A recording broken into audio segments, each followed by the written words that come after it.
Thanks there. I want to get out to Jeff Yu. He's a senior EMEA market strategist at BNY Mellon. Jeff, welcome to the program. In terms of the damage that's being done to Evergrande, GTV Go for our clients for the additional perspective, when I see a story like this, what immediately comes to mind is the risk of contagion. Can you quantify the risk of contagion for broader high yield in China? Well, actually, the PBOC last week has just released its financial stability report, looking at banks, looking at the credit industry. And we do know that the PBOC had been asking banks to assess their individual exposures to specific companies within real estate. And the overall conclusion was that it was quantifiable. They looked at the top 30 banks, and the current NPL ratio is about 1.51%. They looked at 3 stress scenarios, and they were more concerned about growth, to be honest. And we can see in the very, very worst case scenario, which is going to be a combination of factors, including real estate, including steeper yield curves, and including global growth and downgrade, that could really push NPLs up to a higher level. We're talking mid to higher single digits, but those are extreme scenarios. Overall, right now, it's much more containable. And in particular, the systemically important banks, they're still ring-fenced, well-regulated, well-capitalized. Maybe the smaller banks, that's something that they're looking at. But let's be clear, they've been on the ball for this for many, many months, if not longer. You mentioned real estate. One of the themes of the current policy administration is to try and stabilize the property market. And just to note out, over the last few hours, one of the most read stories on the terminal actually is around these property curbs being described as a Volcker moment by the folks at Nomura. A credit squeeze in the property sector, unnecessarily aggressive is how Bank of America terms it. The risk here being that you over-tighten a sector that contributes just under 30% to the country's GDP. How do you read that?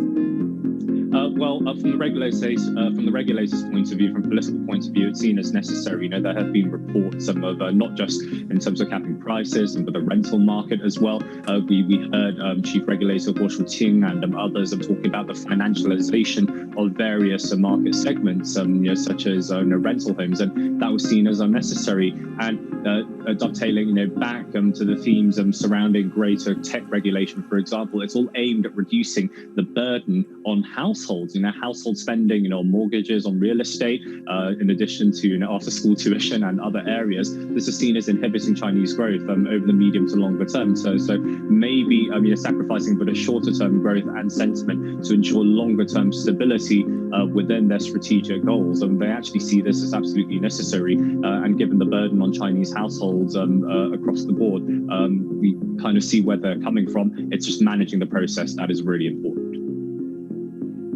We had some comments out from a senior PBOC official in the last 24 hours, basically saying that market liquidity is going to remain fairly balanced. We saw a little bit of move in the currency, a bit of a move in government bonds. Does that move the needle for your sort of medium-term targets for the yuan?